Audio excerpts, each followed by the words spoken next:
Eagles Nation, what's up? Tom, Views from the Link, TV, coming to you with another episode of the Weekly Chirp. There was a big event on Sunday. The open Eagles training camp. Fans finally got to see the team play.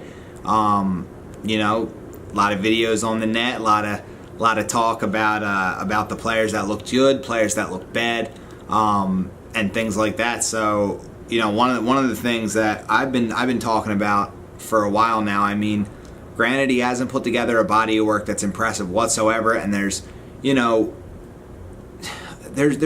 really no turning point in when fans started to accept this guy again. But Nelson Agholor has become a fan favorite almost. I mean, not entirely, but it's crazy though. Like there's fans at least that completely are doing the opposite of what people have made Philly fans out to be, is really harsh and mean. And we've been, kind of harsh on Agholor, obviously, but rightfully so. He hasn't really produced.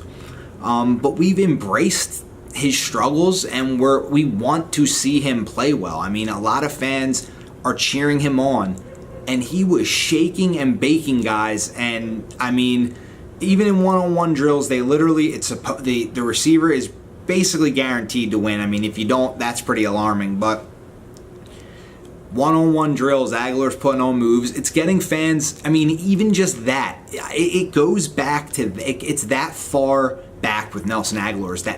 That's exactly what he needs, is a literal no-pressure practice situation and hearing fans cheer when he catches the ball. That's what he needs. It's simulating the game and what it's going to feel like and the vibe it's going to be when he shows everyone this hard work that he's been putting in. And I think fans they're embracing it, and they want to see him play well, and it's awesome. Like, it's just so cool that the fans are trusting the process finally. And I mean, it's been a long time coming for Philly to get a championship, and I think that this generation that we're seeing that's coming into things, I mean, there's going to be negative fans at times, but as a whole, these fans, they know what they need to do. They've seen what it takes, and they're starting to trust where the team is going and what the moves that they're making and what they're doing. And it's an exciting time, and Nelson Agholor is the poster child of trusting the process right now.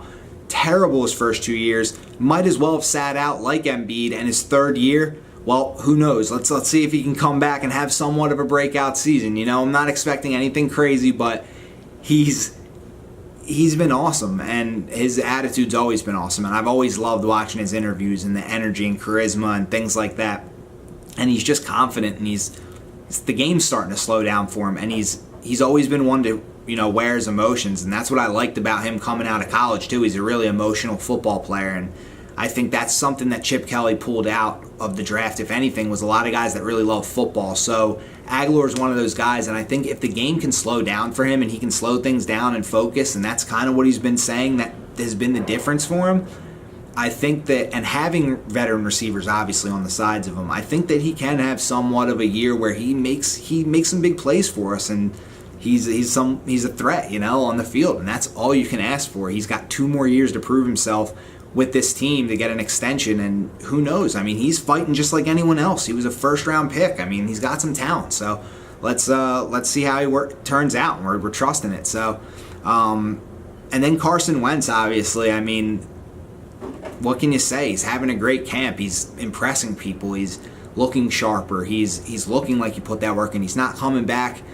making these crazy mistakes, looking sloppy still. He's tightened things up, and you can see just the way he's playing football right now. He's the starter and the face of this franchise. He's the face of an NFL franchise, and some guys just have that glow, and he has it. I mean, it's crazy. It's you laugh when you talk about it, because you remember, a year ago we didn't even know where we were going to be at, and now 1 year later, and this guy, this is the guy to build around. And he showed it, and he's got a big chance here, and I think it's going to be awesome. I think it's going to be a lot of fun seeing this guy put that work in every year, take his receivers out to North Dakota. It's just, it's it's exactly what you've been looking for in a franchise quarterback. And Wentz is delivering all those things right now. And the next thing he's got to deliver is wins and a playoff appearance. That's the next step. And these next 2 years, this team, the height that it could get is on the development of Carson Wentz and on the development, I believe, of the defense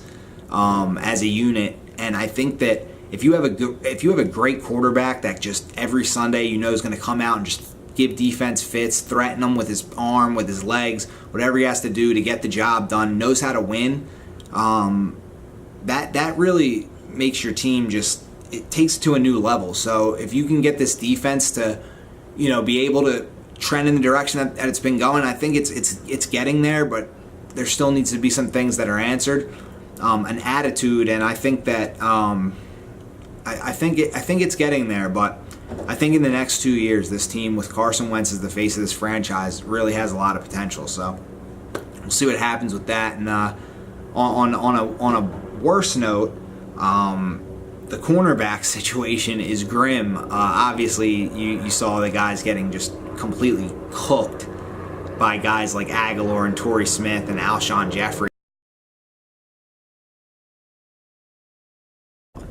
Yep, sorry about that camera malfunction. I had to clear some space on my memory card, but I'm back. And like I was saying, the cornerbacks, weren't looking so good in camp. They're young. Obviously, Sidney Jones is a guy that you expect to come back and develop into a good player. He was great in college, so he's out with that Achilles, which is why you got him. And when you chose to do all that, it pretty much undermanned you at corner. It made it, very hard for you to be impactful at corner this year, because then your other corner that you drafted in the 3rd round, Rasul Douglas, is, a 3rd round guy. He's a rookie, so I think that he's going to need a little bit of time to develop. Patrick Robinson, who they signed in free agency, he's never really been that good, and right now he's really not good. He's pretty much Leotis McKelvin. I don't know if he's better. We'll see what happens. He probably isn't. Who knows? But and then you got Jalen Mills, who's a 2nd-year guy. Wasn't spectacular last year. He wasn't Darrelle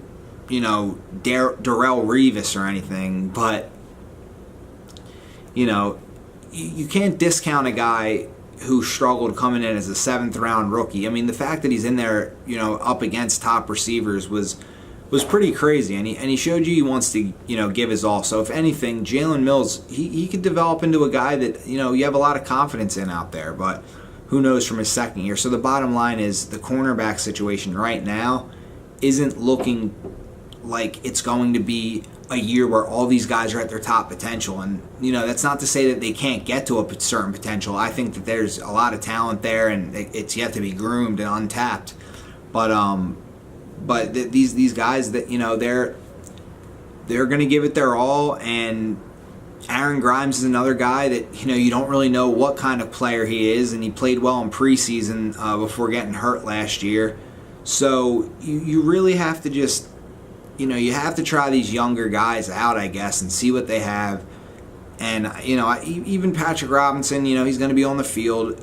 You just have to put these guys in good situations. And having the two safeties over the top, I mean, it sucks because you have good running teams in your division in Dallas. And, the Redskins like to run the ball a lot. They ran all over us the one game. The first game we played against them killed us on the ground. So,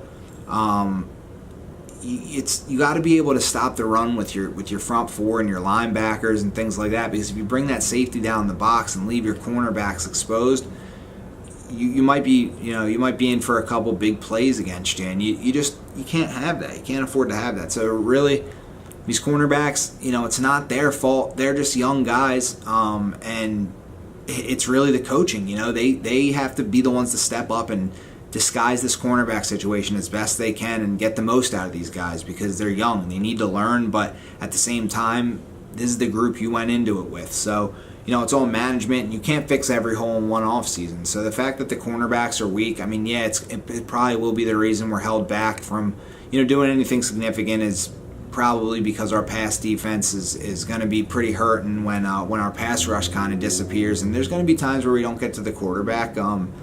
So hopefully they pull something out of these guys, but I'm not blaming the players. It's their learning year, so they have to do what's right for them to learn and get better, and it's going to be crazy for them because they're still young, and Rasul Douglas is a rookie, so they're going to get better as time goes on. But right now, I'm giving them the pass, if you will, and just say, hey, it's chalked up to it is what it is. We're going to get beat a lot, and it's going to happen. So those guys just got to keep their heads up and keep fighting, and that's all I want to see from any of those guys. And safety's got to help them out. Pass rush has to help them out. So we'll see what happens there. But that's kind of all the news that's going on with the team right now. They're doing what they got to do to kind of get through this camp and get better as a team. And there's really not much else to say about it. Preseason starts this week. Thursday, Dallas plays Arizona, Hall of Fame game. So that's cool. They're going to get it kicked off. They're going to get it started, and the thing about preseason football is you just don't want to watch the whole thing because you don't really care about other teams' depth players and stuff like that. I mean, you'll see the highlights of what the starters did and stuff like that, but those games kind of get old. They kind of get old, so